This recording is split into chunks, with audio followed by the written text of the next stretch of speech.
Greetings, internet drinking buddies. My name is Link. The show's name is Chugging, and on this episode, I'll be imbibing Soto sake. Welcome back to the tub, everybody. Now, I recently had a birthday, which, given my current hobby here, means that I receive a lot of alcohol. So the next few episodes you're going to see are centered around that idea, starting with that live stream I did last week of those tequilas. But this one was given to me by my sister. It's a very interesting looking sake, so let's go ahead and take a closer look. Soto in Nihongo means outside, and that's kind of what this sake is going for here. All these like natural elements combined together to make this sort of crisp, apple-y and cucumber tasting drink is what they say the notes that we should look out for are. Did a little bit of digging. I did find out it costs about $40 for a fifth of this, which at 15.5% is pretty solidly in the like nice gift wine territory pricing wise. That comes up to like $7.37 a drink, which again with wine it's always a little bit more complicated to get into those, exactly how much it costs versus what you're getting out of it. It's not the kind of thing you get to just get drunk. It should be something that tastes good that also gets you a little bit buzzed at least. Now, it comes in at $40 for this bottle, which isn't quite a fifth. It's 720 milliliters, but they also sell it in a 300 milliliter capacity if you're interested in going at it from that angle. So it is nice that you can sort of try a little bit of it as opposed to just getting a very expensive big bottle of it. Try it out, that kind of thing. This is made from mountain water from the Niigata prefecture, and it uses a very clean, polished rice. So again, this whole idea of using these outside elements to come together to make this sake what they're going for here. As always, you want to drink, well, not always, but for these sort of high-end sakes, it's generally better that you drink them chilled and straight. There are, various sake cocktail recipes that you can make with this kind of thing, but I really think it shines better on its own here. It'd be like taking a $40 bottle of red wine and adding it to some sort of sangria. Could be good, but you could do that with a cheaper wine. So really with this one, I'm gonna drink it chilled, nice here and straight out of one of my nice cherry blossom sake cups that coincidentally my sister also got me. I really like this packaging, by the way. It's sort of not here.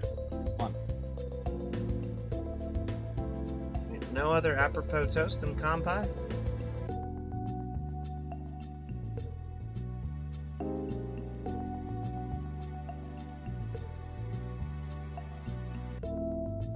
Definitely get the apple vibe from the beginning. It kind of goes into more of like a honeydew melon for me than a cucumber.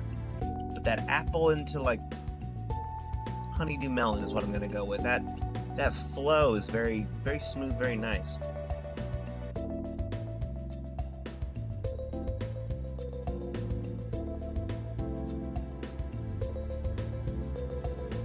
I don't know if they came up with the name first, if they tried to build something around that idea, or if they sort of backpedaled into it, but outside is a very good sort of descriptor for this. It reminds me a little bit of the chartreuse that I reviewed, which I felt like I was at a monastery, or should be at a monastery when I was drinking it.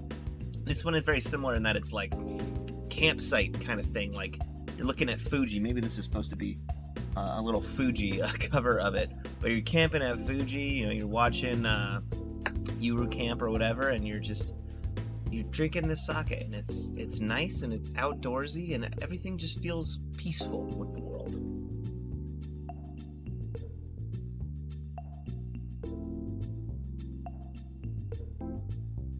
Really good. It's really good, really crisp, really clean. Sake is one of those things I feel like you can pay money for and notice the difference. Whether this sake at $7 per drink is worth 7 times the sake you can get at $1 per drink, that's completely up to you. But it's noticeably better.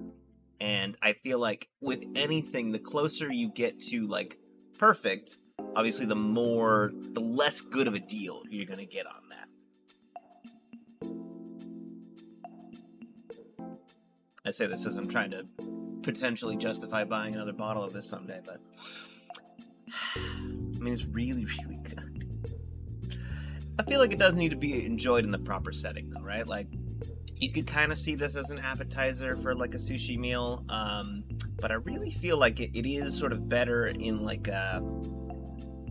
again, an outdoorsy environment. I mean, I gotta keep coming back to this name, Soto Outdoor. It just feels like it should be drank at like a campsite or something, like a nice summer night, a warm summer night, and you're drinking this chilled, crisp sake.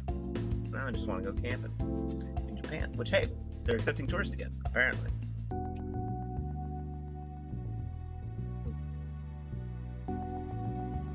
Delicious. Absolutely delicious. I have no notes on how to improve it unless you can somehow import things for cheaper, but honestly, it's a good price for it.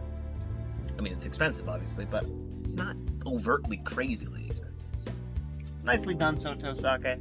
As always, if there are other alcohols you'd like to see me review, just let me know. I can probably find it, pick it up. Be happy to do a review of it. And please, drink responsibly.